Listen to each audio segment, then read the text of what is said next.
The fog doesn't arrive here the way it does anywhere else. That was the first thing I noticed. Not the house.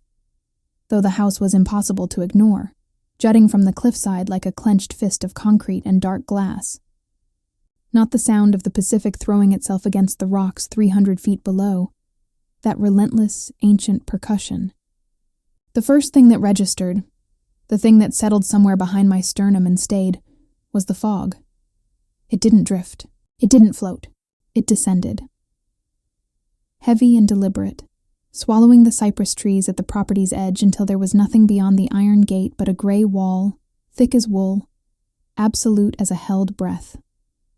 Standing at the end of the access road with my duffel over one shoulder and the engine of the rental car still ticking behind me, I had the specific unsettling sensation of having arrived at the edge of the world. Of having driven off the map entirely, 11 hours from D.C.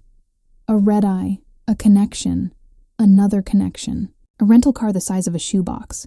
And now this, Coastal Isolation Protocol, my briefing file had called it. Standard language for what the client preferred.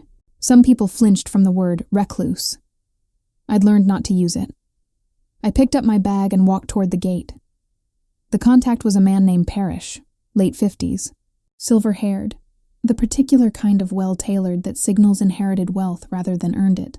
He met me at the outer perimeter with the efficient handshake of someone who had escorted security personnel onto this property before and found the process mildly tiresome. His face held no hostility. Just a careful, practiced neutrality, the kind cultivated over years of managing someone else's complicated life. Ms. Vane. Not a question. Parrish.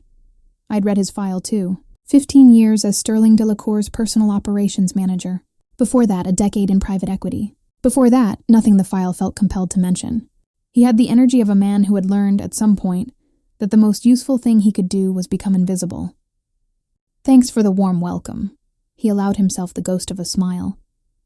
She knows you're coming. She isn't particularly pleased about it. That tracks. I'd been told as much during the briefing in San Francisco. 3 days ago, Sterling Delacour had received the third message in what her legal team was now officially classifying as a targeted corporate extortion campaign. The first two she had handled with her own security apparatus, a skeleton crew of 2 men she'd apparently inherited along with the property. Ex-military, quiet, competent, and completely unprepared for what this situation had escalated into. The second message had contained something that made even her attorneys nervous enough to call in outside help. Specifically my firm. What was in that message, I hadn't been told yet. That was fine. I'd learned to read situations from the ground up. Files told you what someone wanted you to know. The space between the walls told you everything else. She'll want to speak with you at 7, Parrish said, moving toward the main entrance with the unhurried precision of someone who'd never once rushed and never intended to start. She has calls until then. I'll show you the security setup and your quarters. I'd like to walk the perimeter first. A brief pause. Of course. He didn't argue. Good. The property was 3 acres of landscaped clifftop, bordered on one side by a sheer drop to the ocean, and on the other 3 by a combination of reinforced concrete walls and the kind of dense, salt-stunted vegetation that served as its own deterrent to anyone trying to move quickly. The house itself was a landmark in brutalist architecture. I'd looked it up on the flight. Designed in the early 70s by a Chilean architect whose name I couldn't pronounce, and who had, according to the article I'd skimmed, called it una meditación sobre el peso, a meditation on weight. The structure earned the title. It sat on the cliff like it was daring the earth to shift beneath it. I walked the perimeter in 40 minutes, noting entry points, camera blind spots, the placement of motion sensors, the condition of the fencing. The existing security infrastructure was adequate for a standard threat profile and laughably insufficient for what this situation had apparently become. There were 2 cameras covering the eastern approach that hadn't been repositioned in years, based on the oxidation around the brackets. There was a gap in the sensor coverage near the generator housing, maybe 8 feet wide, that someone patient and informed could exploit. The code on the secondary gate looked like it hadn't been changed since the previous security team had set it up. I made notes. I took photos. I didn't say anything to Parrish, who followed at a respectful distance and spent the walk looking at his phone. My room was on the ground floor of the west wing. Concrete walls, Good natural light from a narrow horizontal window, a view of the cypress trees disappearing into fog. It was furnished with the specific restraint of someone who believed that comfort was acceptable only when it didn't announce itself. The bed was expensive. The desk was beautiful. There were no decorative objects of any kind. I unpacked in 10 minutes, took a shower, put on clean clothes, and sat at the desk with my notes and the section of the briefing file that covered the extortion timeline. 3 messages, 8 weeks apart, escalating specificity. The first had arrived by courier, a physical letter, which was unusual and deliberate. Handwritten. It referenced a transaction from 6 years ago, something involving a subsidiary of Delacour Systems that had been quietly restructured and folded before the company went public. The letter suggested that the details of this transaction, were they to become public, would create significant complications for the company's upcoming infrastructure contracts with 2 federal agencies. The second message had come through encrypted channels, professional-grade encryption, the kind that required serious technical resources to route. Same implied threat, sharper language, a figure, $40 million. The third message was the one that had changed things. I still didn't know exactly what it contained. The file described it only as materially different in character from the previous communications, and noted that it had prompted the legal team to recommend immediate residential security augmentation, $40 million, federal contracts, a transaction someone had spent 6 years waiting to use. This wasn't opportunistic. Someone had been building this for a long time. I was still thinking about that when a soft knock at the door pulled me back into the room. "Ms. Delacour will see you now," Parrish said through the door. "If you're ready." I checked my watch. It was 6:43. I thought she had calls until 7. She concluded early. I put down my notes. "Lead the way." The main living space occupied the entire upper level of the house, an open floor plan that shouldn't have worked, given the brutalist bones of the structure, but somehow did. Exposed concrete softened by warm light, a wall of glass facing the Pacific, though the Pacific tonight was invisible, swallowed by the fog into a uniform, luminous gray. Bookshelves built directly into the walls, a fireplace large enough to stand in, currently dark. Furniture that was sparse and deliberately chosen, each piece doing exactly what it was meant to do, and nothing more. She was standing at the glass wall with her back to the room when I walked in. The briefing file had included photographs, company headshots, a few from industry events, one from a Forbes profile that her PR team had apparently approved only after extended negotiation. They had not prepared me for the reality of her. Sterling Delacour in photographs was composed, precisely lit, expression calibrated to communicate competence without warmth. Sterling Delacour in person was something else entirely. Taller than I'd expected, angular in the way of someone who had been lean their whole life and wore it without thinking about it. Dressed in dark trousers and a charcoal sweater that looked soft enough to be cashmere, but was probably something more interesting. Her hair was dark and pulled back with the kind of effortless severity that probably took considerable effort. She held a glass of something amber in her right hand. Whiskey, I'd guess, or something that cost enough to look like it. And she didn't turn around when I entered the room. Parrish withdrew. I heard the door close behind him, a long moment of nothing, just the faint sound of the wind against the glass and the distant, uninterruptible ocean below. "You walked my perimeter," she said. "Still facing the window?" "Yes." "You found the camera gaps in the eastern approach?" "Yes." "And the sensor blind spot near the generator? And the secondary gate code that hasn't been rotated in approximately 18 months," now she turned. The face in photographs had been controlled. The face looking at me now was controlled in a different way, the kind of control that required ongoing effort, that was visibly a practice rather than a natural condition. Her eyes were dark and precise, the particular shade of brown that photographs tend to flatten into black. There was an assessment happening behind them. I recognized the look. I'd done it myself enough times. "Parrish hired you," she said. "Not me." "I know. I want to be clear about the distinction." "You've made it clearly enough. I'm not easily offended." Something shifted in her expression. Not softening exactly, more like a slight recalibration. as if she'd expected a different answer and was updating her model of me accordingly. She moved away from the window toward the seating area, setting her glass on a low table with the deliberate care of someone who'd decided to be civil, even if the civility required effort. "Sit down, Ms. Vane." "Zyla." A brief pause. "Sit down, then." I sat. She settled into the chair across from me. Sat was perhaps the wrong word for it. Arranged herself, as if even the act of sitting required a considered aesthetic decision. Crossed one leg over the other, looked at me with an expression that had decided to be businesslike and was doing a very thorough job of it. "I've read your file," she said.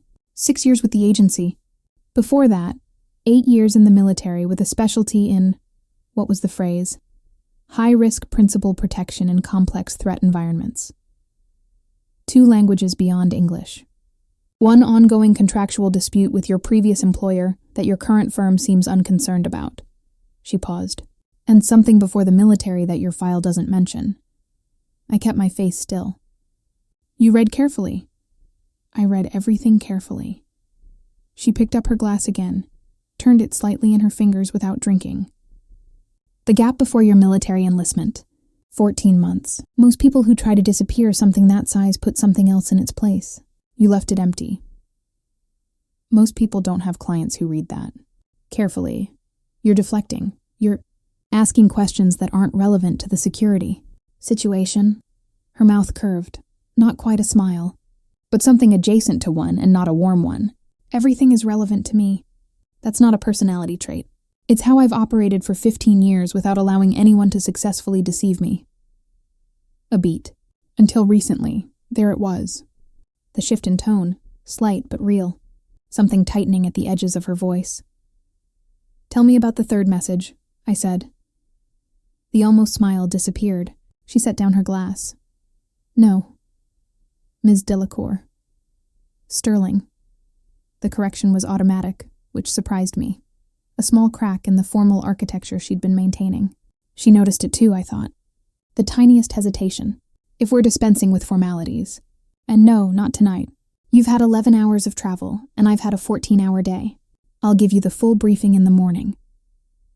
I need to understand the full threat profile to make effective security recommendations." In the morning. The words landed with the particular finality of someone who had never once, in their adult life, been overridden and didn't intend to start now. Tonight, I need to know 3 things. Your shift preferences, your dietary restrictions, and whether you have any existing acquaintance with the parties involved. I stared at her for a moment. Shift preferences? I don't sleep well.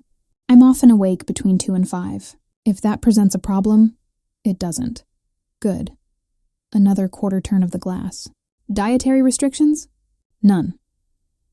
Acquaintance with the parties involved, meaning anyone associated with Delacour Systems, any subsidiary, any known competitor within the quantum infrastructure space. No. She considered this. Then she stood, the meeting apparently concluded by some internal clock I hadn't been given access to, and walked back toward the window with her glass. The dismissal was elegant, as everything about her seemed designed to be. I stayed seated a moment longer than I needed to, just to see how she'd handle it. She didn't turn around.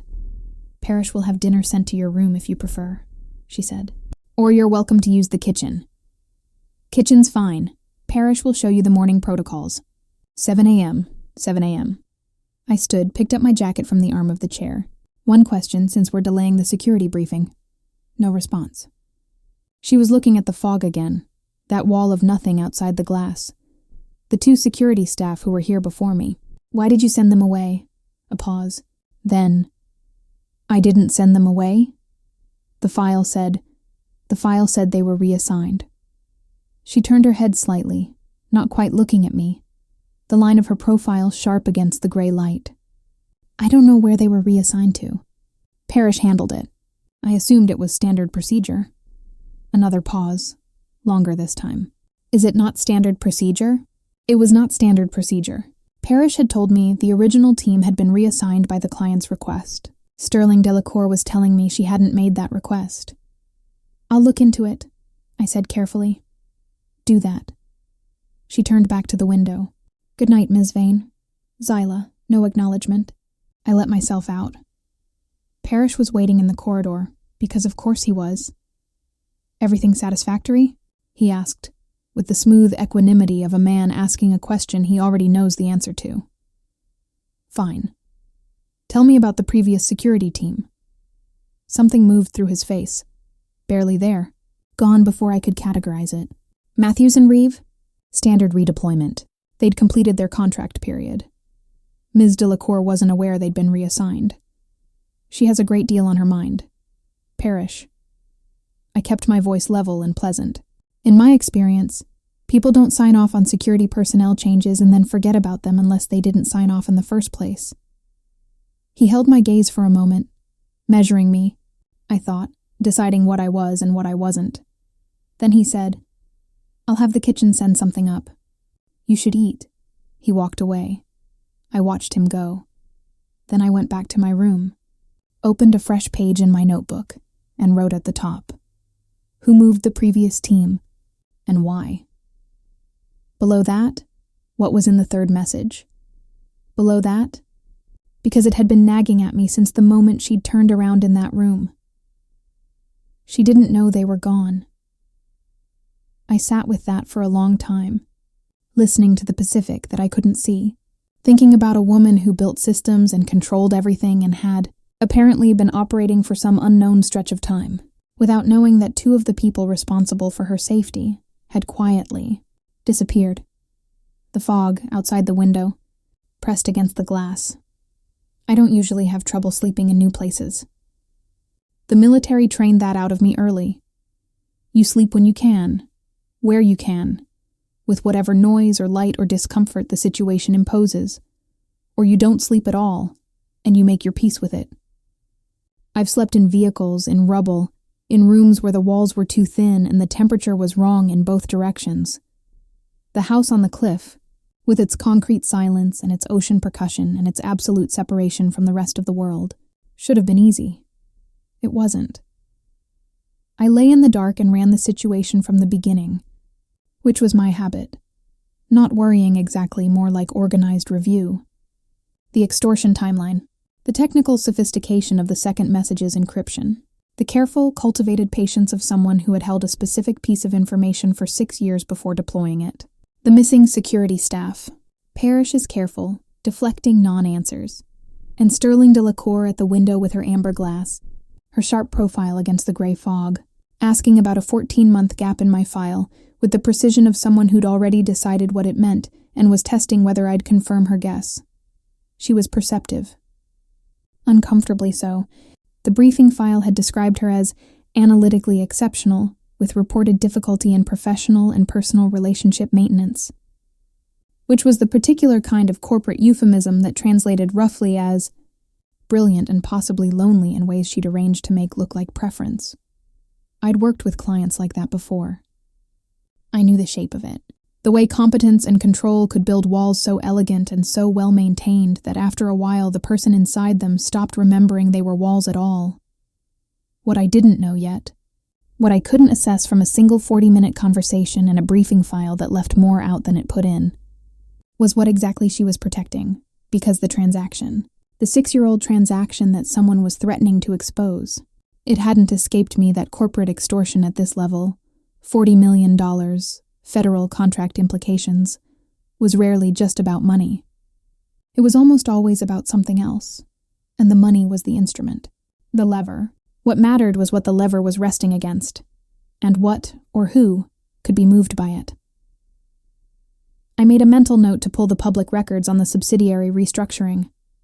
The restructuring itself might be in the briefing file if they'd given me the complete version, but I had a feeling the complete version wasn't what I'd been handed in that folder in San Francisco.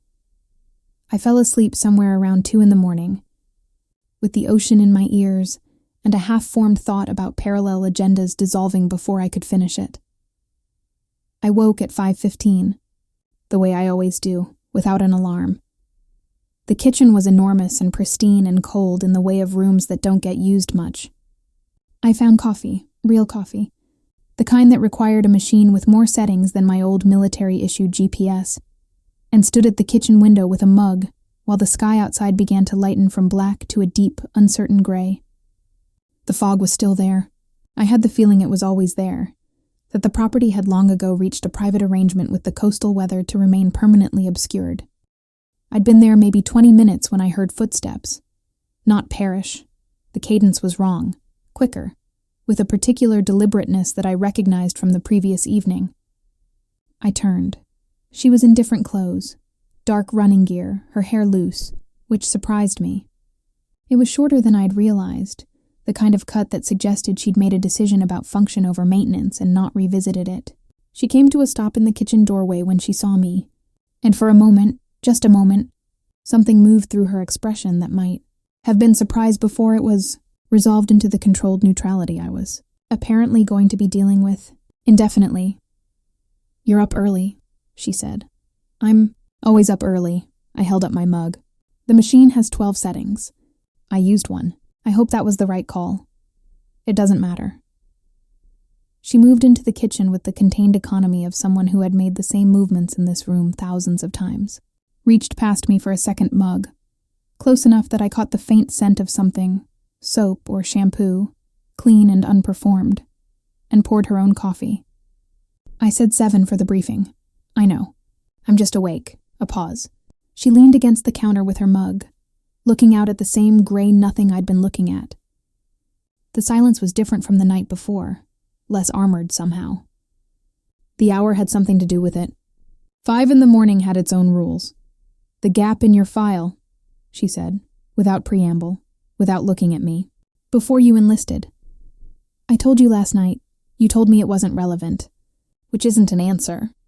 She glanced at me sideways, just briefly. "I don't ask questions I don't think are relevant." I considered that for a moment. Then, I was 17.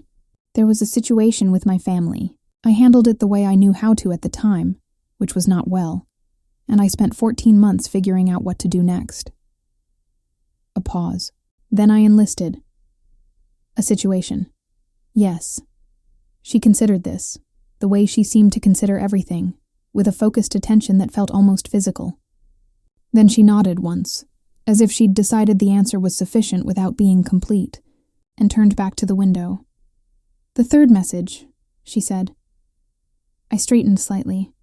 It was a photograph. Her voice had gone somewhere carefully flat. "Of me, taken inside this house." She paused. "In a private area of this house, at a time when the external security system was active." The implication landed cleanly. "Inside access," I said. "Yes." "Someone with knowledge of your system's architecture, or someone who was already inside." She set down her mug. "Yes, I've thought of both possibilities. I've been thinking about very little else for 9 days. 9 days since the third message. 11 days since I'd been called in, if the timeline in the file was accurate, which meant someone had spent 2 days briefing me and preparing my deployment while she'd been in this house. Alone, knowing that someone had been inside. "The photograph," I said carefully. "What was in it?" A long pause. "It showed me," she said, "reading a letter. In my study.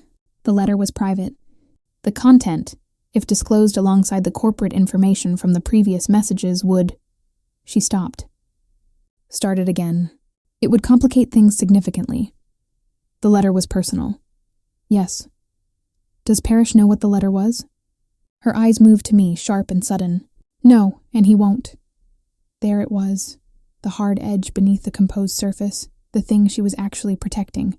Not the company, not the federal contracts. Something personal, something the company implications were almost incidental to, and someone had found it and was using it as a second lever. "Okay," I said. She seemed to be waiting for more. When it didn't come, something in her posture shifted. The smallest loosening, almost imperceptible. "You're not going to ask what the letter said?" "Not right now." I picked up my coffee.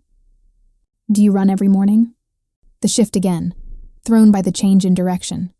"Yes, then I'll run with you.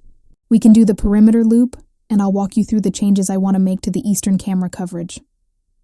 A moment. Then, "I don't run with staff. You do now." I moved toward the kitchen door. The fog makes the timing unpredictable from a visibility standpoint. I'd rather assess the property conditions on foot before I submit the security upgrade plan. I paused at the doorway and looked back at her. "I'll give you 4 minutes to finish your coffee." She stared at me. Then, without a word, she picked up her mug and drank. We ran in silence for the first 15 minutes, which suited both of us. She was fast, faster than I'd expected. With a disciplined, economical stride that covered ground efficiently, I matched her pace without effort and kept my attention split between the terrain and the visibility and the property's edges, where the fog was thickest and movement would be hardest to detect. The eastern approach looked different in the early light than it had the previous evening. The camera blind spots more obvious, the gap in sensor coverage near the generator almost glaring once you knew it was there. "The cameras there need to be repositioned 3 to 5 degrees, I said, when we passed the eastern boundary. "The coverage they're providing now assumes no one approaches from the ravine side. Someone who knew the property well. Someone who'd been inside it. Yes. Would know where the gaps are." I glanced at her. Her face was focused on the path, her breathing controlled. "I want to bring in 2 additional sensors. The gate code needs to be rotated, and I'd like to manage that rotation myself going forward." "Fine. I'll also need full access to the internal camera feeds. All of them." A pause in the rhythm of our steps. Barely there, recovered immediately. "All of them. All of them. Some of those cover private areas." "I know." I kept my voice level and matter of fact. "Someone already has that access, or had it. I need to know what they know." The fog swirled around us as we hit the cliffside path, the ocean invisible below, audible as a deep, rhythmic presence underneath everything. She said nothing for a long moment. "Fine," she said at last. "All of them." We ran on in silence. The sky was beginning to turn, from gray to a pale, diffused gold that the fog softened into something almost beautiful, the way sunlight looks through frosted glass.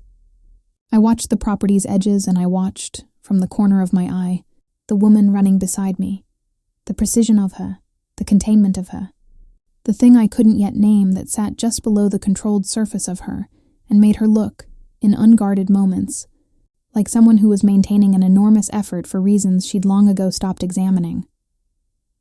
"The original security team," I said, when we were coming back around toward the house. "Matthews and Reeve. Do you know if they had full system access?" "They would have had standard operational access.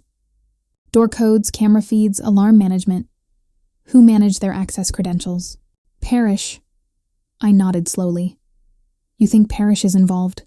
she said. It was flat, uninflected, not a question. Almost not an accusation, more like someone placing a piece on a board and observing where it fell. "I think Parrish managed the personnel who were removed without your knowledge, manages the access credentials for this property's security system, and gave me a non-answer when I asked him about the reassignment." I paused. "I don't think anything yet. I'm noting what I have." We slowed as the house came back into view, that impossible dark glass mass sitting in its self-created fog, the light catching the concrete edges. She stopped at the path's end and stood catching her breath, looking at the house the way you look at something you've seen 10,000 times and occasionally, in odd light, can no longer recognize. "He's been with me for 15 years, she said. "I know. He was with my father before that. For 12 years, a pause. He has known me since I was 22 years old." "I know." She turned to look at me then, really looked, the assessment fully present in her eyes, the controlled surface momentarily stripped back to whatever was actually underneath it. The morning light did something to her face that the artificial light inside the house had not, made her look, for just a moment, less constructed. More tired, more human. "You're not going to tell me I'm wrong to doubt him," she said. "I'm not going to tell you anything that isn't based on evidence. What I will tell you is that the people closest to a target are almost always the most important variable." A long pause. The ocean below us was still invisible, still insistent. "I need to know what was in that letter," I said, not pushing, just placing it there, quietly. A statement of operational fact. "Not today, if today isn't possible. But before I can protect you effectively, I need to understand the full shape of what we're protecting against." She held my gaze for a moment.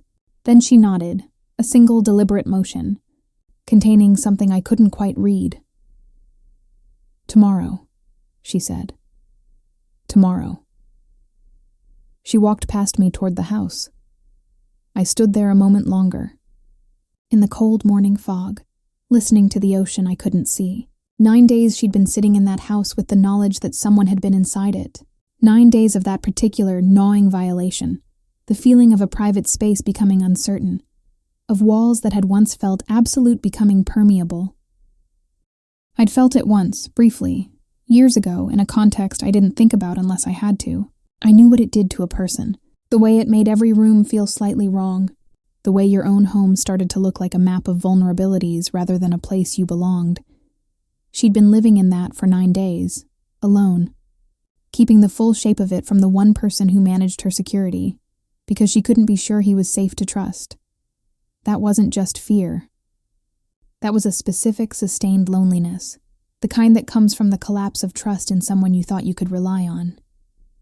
And whatever else was coming, whatever the third message contained and whatever the letter held, and whoever was on the other side of this thing with 6 years of patience and enough technical sophistication to route encrypted communications through untraceable channels, whatever was coming, she'd been facing the first 9 days of it entirely alone.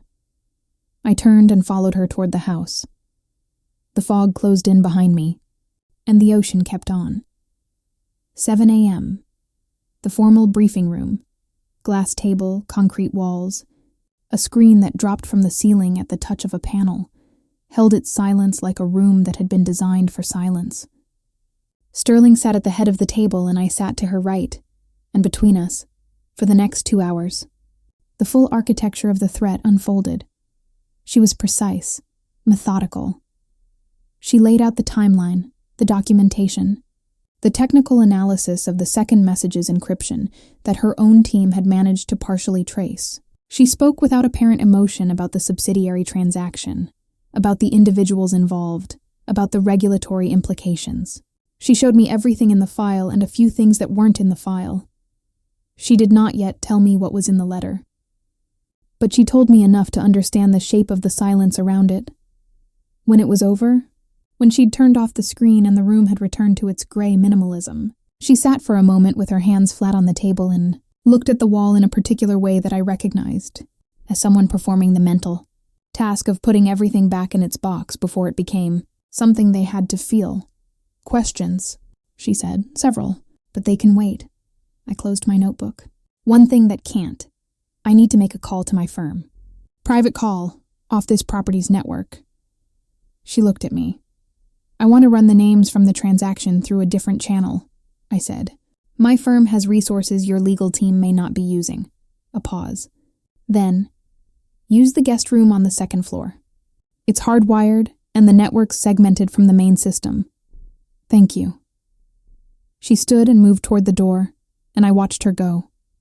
The precise, deliberate motion of her, the way she occupied space with such deliberate intention, as if every movement was a small act of will. At the door, she paused without turning around.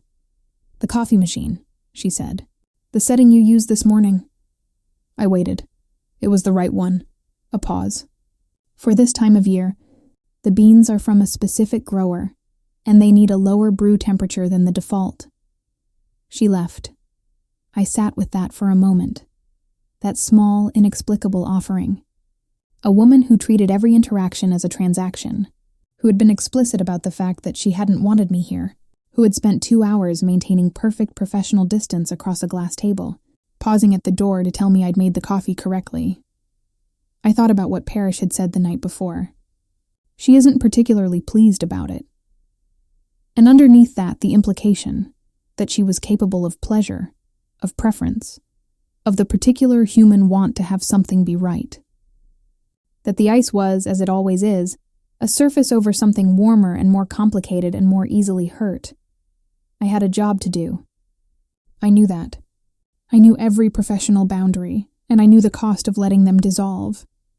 I'd seen it happen to colleagues, knew the ways it could compromise judgment and complicate situations that were already complicated enough. I picked up my notebook and went to make my call. The house around me was quiet and vast and expensive and utterly, irreducibly lonely. And Sterling Delacour, wherever she was in it, was carrying 9 days of fear and doubt, and a secret she hadn't yet trusted me with. And I had the specific, inconvenient awareness that I was already more interested in what was behind her walls than I had any professional reason to be. The fog pressed against every window. The ocean went on,